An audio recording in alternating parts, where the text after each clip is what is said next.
دل بڑا کرنا پڑے گا، حوصلہ بڑا کرنا پڑے گا۔ جب تک دل، طبیعت، حوصلہ یہ بڑا نہیں ہوتا اتنی دیر تک لطف۔ حضور کی ساری امت کے لیے دعا مانگیں کہ اے اللہ جتنے خوش عقیدہ ہیں محبوب کے غلام سب کو جنت عطا فرما، سب کے لیے کھول دے دروازے جنت کے۔ دعا اللہ کی۔ اچھا پھر دعا مانگنی بھی ذرا ذوق سے چاہیے۔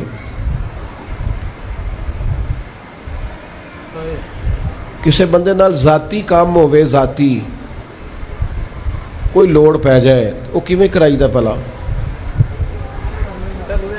جی؟ تو ان پتہ ہے سارے انو گل دا۔ السلام علیکم جناب، کہندا وعلیکم السلام، کتھے ہو جی؟ میں تے دور ہاں، کدھر تسی حکم کرو۔ کہندا نہیں ٹیلی فون والی گل ہی نہیں، مینو مل کدھرے؟ اور رات کو کسی وقت کہتا میں 2 بجے آؤں گا، میں جاگنا یار مجبوری بڑی ہے، تو پاویں 3 بجے آ مر مینو مل کے سویں۔ پھر اس کو جا کے مجبوری بتاتے ہیں، کلیاں قسمیں اٹھاتے ہیں، اور یہ بھی اس کو کہتے ہیں بار بار کہ میں سارے دوستاں سنگیاں ساتھیاں ساکاں نو آکھ بیٹھا تیرے تو بغیر گل کو نہیں سنی کسی بھی۔ پورا قائل کرتے ہیں اس کو، پورا مجبور کر دیتے ہیں مدد کرے۔ کرتے ہیں کہ نہیں ایسا؟ لوگ کرتے ہیں نا۔ اور تمہیں پتہ ہے بندہ کیسے مانتا ہے، منا لیتے ہو تو سیکھ جاؤ نا رب کیسے مانتا ہے۔ کبھی بیٹھو نا اکیلے مصلی بچھا کے اور کہو نا اس سے کہ مالک تیرے سوا کدھر جائے؟ کس سے کہیں؟ کس کی بارگاہ میں عرض کریں؟ کون ہے جس کے حضور جائیں؟ ایک بزرگ تھے تو ان کی بڑے درد سے دعا مانگتے تھے، تو کسی نے کہا کہ آپ نے دعا مانگنے کا طریقہ کس سے سیکھا؟ کہنے لگے اپنی بیوی سے۔ بیوی سے کیسے سیکھا؟ تو وہ کہنے لگے میری بیوی کو کوئی کام تھا گھر کا، کوئی خرچہ اس نے مجھے بتایا، تو میں نے اسے کہا ابھی میرے پاس پیسے کوئی نہیں، آتے ہیں کہیں سے تو دیتا ہوں، کرا دیں گے۔ عورتوں کی عادت ہوتی ہے 2-4 دن کے بعد پھر یاد کرایا کہ وہ کام گھر کا ہونے والا ہے، پیدا کیا ہے، بتا تیری بارگاہ میں عرض نہ کروں تو پھر میں کس سے کروں؟ بندے تو بات سنتے ہیں تو پھر وہ پردے کھول دیتے ہیں، دیتے کچھ نہیں اور لوگوں کو سناتے ہیں فلانا آیا جی پیسے پہ منگدا ہے۔ ایک سنگی سی ایک دفعہ تے انہیں بھائی دا تگڑا ہے چنگا، دور کسی سنگی کو لونے کو مدد لئی تھوڑی، میں نے کہا یار تیرا بھائی ٹھیک ٹھاک ہے؟ وہ کہتا ہے دیندا تے ہے پر بدنامی بڑی کرتا ہے، سب نو دس چھڑتا ہے۔ عزت رب کی بارگاہ میں بندہ عرض کرتا ہے تو بندے کا پردہ بھی رہ جاتا ہے اور وہ عطا بھی کر دیتا ہے۔ میرے دوستو دعائیں شوق سے مانگو، دعائیں درد سے مانگو۔ وہ اکبر اللہ آبادی نے کہا تھا مصیبت میں بھی اب یاد خدا ہم کو نہیں آتی، دعا منہ سے نہ نکلی جیبوں سے عرضیاں ہی نکلی، دفتروں میں درخواستیں جمع کرانے کے لیے بڑا وقت ہے، اس کی بارگاہ میں کیوں نہیں بیٹھتے؟ اس کے حضور حاضر کیوں نہیں ہوتے جو پردہ پوشی کرے، اپنے بندوں کو نوازے؟ اور 10 منٹ نکال کے اس کی بارگاہ میں آ تو صحیح۔ حضور فرماتے ہیں رب کہتا ہے میرا بندہ جب میری بارگاہ میں ہاتھ اٹھاتا ہے مجھے حیا آتی ہے، میں خالی واپس کیسے کروں؟ جاتے ہی نہیں، عرض ہی نہیں کرتے۔ دعا تو مومن کا ہتھیار ہے، طاقت ہے بندے کی، شان ہے، ہر دکھ سکھ رب رسول کی بارگاہ میں کہے، طاقتور ہو جائے گا۔ اور پھر دعا ذوق سے کرے، شوق سے۔ میں چھوٹا سا آدمی ہوں، صبح مسجدوں میں نا قاری صاحب کے پاس، حافظ صاحب کے پاس بچے سبق پڑھنے آتے ہیں، الف با تا سا۔ میری طرح کا سب سے چھوٹا مولوی بھی سبق پڑھا رہا ہو نا، تو بچہ سبق پڑھاتے ادھر ادھر دیکھے تو قاری صاحب تھپڑ مارتے، کہتے ادھر تک کوئی سبق میرے سے پڑھ رہا، دیکھ ادھر رہا ہے۔ اور بات بھی ٹھیک ہے کہ وہ بچہ کیسے پڑھے گا جس کا دھیان ہی نہیں، لفظوں کی پہچان ہی نہیں ہوگی۔ ڈانٹتے ہیں استاد ادھر توجہ کر۔ عجیب لوگوں نے رب سے دعا مانگ رہے ہیں، دھیان کسی اور طرف ہے، دل کسی اور طرف ہے، ذوق کسی اور طرف، توجہ ہی کوئی نہیں۔ مانگ اللہ سے رہیں، بارگاہ کتنی بڑی ہے، اور رٹی رٹائی دعائیں چل رہی ہیں، دعاؤں میں باتیں ہو رہی ہیں۔ ان تے بندے دعا دے ٹائم بھی موبائل نہیں بند کر دے، وہ بھی ویڈیو چاہیے انہوں نے, اللہ سے مانگ رہے ہیں. اس وقت بھی توجہ, حضرت موسیٰ علیہ السلام نے عرض کی رب کی بارگاہ میں کہ میری قوم عرض کرتی ہے مالک تو ہماری دعائیں قبول نہیں فرماتا. تو اللہ کریم نے فرمایا کلیم, ان کے لفظ میرے ساتھ ہوتے ہیں, دل نہیں میرے ساتھ ہوتے. جملے رٹے رٹائے بولنا اور دل پتہ نہیں کہاں گردش کر رہا ہے. بات جو دل سے نکلتی ہے اثر رکھتی, پر نہیں طاقت پرواز مگر رکھتی. اب جو ہم جانے والوں کے لیے دعائیں کریں گے اس میں تو ہمیں چاہیے آپ پیر صاحب سے دعا ضرور کرائیں, علامہ صاحب سے ضرور دعا کرائیں, لیکن جس ذوق سے پتر نے دعا مانگنی ہے نا والد کے لیے, وہ دوسرا کوئی نہیں مانگ سکتا. جو بیٹی نے دعا مانگنی ہے نا درد سے, وہ دوسرا کوئی. آپ خود دعا مانگیں, خود ختم شریف پڑھیں, خود تلاوت کریں. اسی بڑے منفرد لوگ ہاں, ہمارا یہ طریقہ ہے کہ ہم نے رویہ اس طرح کا بنایا ہوا ہے کہ قرآن شریف بھی کوئی اور ہی پڑھے گا ہمارے ابا جی کے لیے. او بھائی آپ بھی تو کوئی 2 پارے پڑھے نا اپنے والد کے لیے. او میں اینے قرآن پاک پڑھائے نے, تو آپ کنے پڑھے نے بھائی؟ ایک بھی نہیں. وہ سارے مدرسے کے بچے. اور پھر آپ نے ناراض نہیں ہونا میری بات سے, قرآن پاک کے بارے میں نبی پاک علیہ السلام نے فرمایا جب تک دل جمے پڑھو, اور جب دل نہ جمے طبیعت تھکے تو چھوڑ دو. تے جڑا اسی بالاں نو بلانے مدرسے تو کہنے پورا قرآن پڑھ کے ہی اٹھنا جے, وہ کی مطلب ہے؟ ان کا دل کرے تو آدھا سپارہ پڑھیں, دل کرے تو 1 رکوع پڑھیں. آپ نے تو پابند کر دیا ہے. کس بنیاد پہ پابند کیا آپ نے؟ آپ خود پڑھیں. اور پھر علماء نے لکھا ہے بچہ نیت کر لے والد کے لیے پڑھ رہا ہوں, کہنے کی بھی ضرورت نہیں, اللہ ثواب عطا کر دے گا. خود 1 سپارہ نہیں.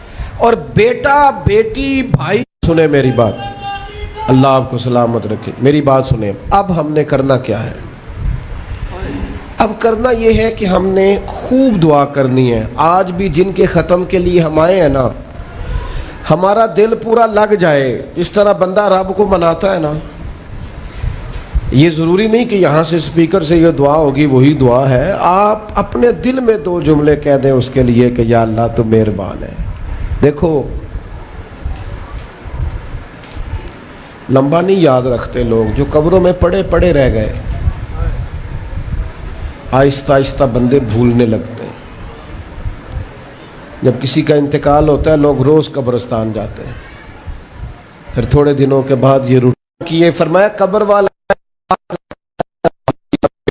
ماں, میرا باپ, میری اولاد, میرے لیے دعا کریں, میرے اپنے میرے لیے دعا کریں. وہ تو انتظار کر رہا. دوستو اپنے جانے والوں کا بہترین تحفہ ان کے لیے دعا کرو. میری والدہ میرے والد چلے گئے, کوئی مجھ سے پوچھے نا ان کے لیے کیسے دعا کرتے, تو میں کہتا ہوں میری سانسیں بھی دعا کرتی, میری دھڑکنیں بھی دعا کرتی. ایک دن نہیں, ایک دن میں کئی دفعہ جب بھی خیال آتا ہے ان کے. قرآن مجید نے خود توجہ دلائی, وَقُلْ رَبِّ ارْحَمْهُمَا كَمَا رَبَّيَانِي صَغِيرًا. اللہ کہتا ہے کہو اے اللہ ان دونوں پہ رحم فرما, جب میں چھوٹا تھا تو میری انہوں نے پرورش کی تھی. رب نے دعا سکھائی. بھائیو صرف مسلمان کا آج موبائل بھی آباد ہے, فوٹو بھی آباد ہے, اور دسترخوان بھی آباد ہے, اور ہوٹل بھی آباد ہے. جس چیز کو آباد نہیں کرتے وہ مسلح ہے. مسلح کمزور ہے, مسلح طاقتور ہونا چاہیے. وہ بندہ طاقتور ہے جسے اللہ سے جڑنا آتا ہے, دعائیں مانگنی آتی, التجائیں کرنی آتی. خوب دعائیں مانگیں, خوب اس کی بارگاہ میں حاضری دیں. آخری بات آپ سب کے لیے میری یہ ہے کہ ہم سب نے دنیا کو چھوڑ کے جانا ہے. ہم دنیا میں اچھے عمل کرنے آئے ہیں. جڑا بچہ اتوں پردیس گیا ہے نا, ابا جی نے پلاٹ ویچیا ہے تے اماں نے زیور ویچیا ہے, وہ باہر کام نہ کرے تو جڑے اتوں کو بندہ جائے وہ کہتے یار تو کڈا بیوقوف ہے، تیری ماں پیو نے جڑے کام کر لیا تو وہ کرتا ہی نہیں، پہلا پھرنا ہے۔ اور پھر میں نے سیانے لوگ دیکھے ہیں سعودی عرب میں 40 سال گزارتے ہیں پر وہاں گھر نہیں بناتے، دبئی میں یورپ میں 40 سال گزارے، گھر نہیں کوئی، بلکہ جو کمبل خریدا تھا نا جاتے وقت واپسی تک وہی کمبل ہے۔ کیوں؟ کہ وہ سمجھتے ہیں گھر تو پاکستان میں، پردیس کے لیے محنت، یہاں گھر بنانے کا مقصد کوئی نہیں۔ اور میرے دوستو، نبی پاک نے ہمیں فرمایا دنیا میں اس طرح رہنا جس طرح مسافر رہتے ہیں، گھر تو تمہارا جنت میں، اصل ٹھکانہ تو آخرت کا ہے، لیکن ہم ساری تباہی اتار رہے ہیں، یہاں فارغ پھر رہے ہیں۔ آپ نے ناراض نہیں ہونا، ڈھیر سارے بندے بے نمازی ہیں اور بلا وجہ بے نمازی ہیں، کوئی وجہ نہیں۔ جو بندہ کہتا ہے نماز کے لیے ٹائم نہیں ملتا، جھوٹ بولتا ہے، کیونکہ رب کہتا ہے لا یکلف اللہ نفسا الا وسعها، جو بوجھ کوئی اٹھا نہ سکے میں ڈالتا ہی نہیں۔ تو ہم نماز پڑھ سکتے تھے تو اللہ نے فرض کی ہے، ٹھنڈے اے سی لگ گئے، اب فجر میں آنکھ ہی نہیں کھلتی۔ او خدا کے بندو، اس وقت سے ڈرو جب اے سی بھی ہو، کمرہ بھی ہو، پر نیند ہی نہ آئے۔ آج نیند ضرور کرو پر غافلوں والی نہ کرو، فجر کی نماز بر وقت۔ آج کل ہی تو موقع ہے فجر پڑھنے کا جب رات چھوٹی، اب بھی تو مزہ آتا ہے، بندہ تھوڑی قربانی دے کے اٹھتا ہے، یہی تو ٹائم ہے کہ آپ وقت پہ آئیں۔ اور یہ ذمہ داری ہے گھر کے بزرگوں کی کہ وہ جس طرح ناراض ہوتے ہیں نا میری روٹی کیوں نہیں ٹائم نہ پکی، انہیں ناراض ہونا چاہیے کہ تم نے نماز کیوں نہیں پڑھی، لیکن وہ ذات کے لیے ناراض ہوتے ہیں، دین کے لیے ناراض ہی نہیں ہوتے۔ اس پر ضرور توجہ کریں، بالخصوص اپنی نماز کا خاص۔ اور نوجوانوں سے کہوں گا، جو بندہ جوانی میں نمازی نہیں نہ ہوتا، بڑھاپے میں اس کے لیے عادت ڈالنا مشکل ہوتا ہے۔ ابھی سے نمازی ہو جاؤ، بڑا مزہ آئے گا، زندگی مینج ہو جائے گی۔ ہم تو بھائی ٹائم کے اتنے پابند ہی نہیں رہے، ساڈا تو ٹائم ہی ہے وے، زور تو پہلا زور تو بعد، اثر تو پہلا تے اثر تو، ہر چیز نماز کے ساتھ سیٹ ہے۔ بڑا مزہ آئے گا اگر اس کے ساتھ آپ کی زندگی ساری ترتیب پا جائے۔ دعا کرتا ہوں اللہ ہماری حاضری قبول فرمائے۔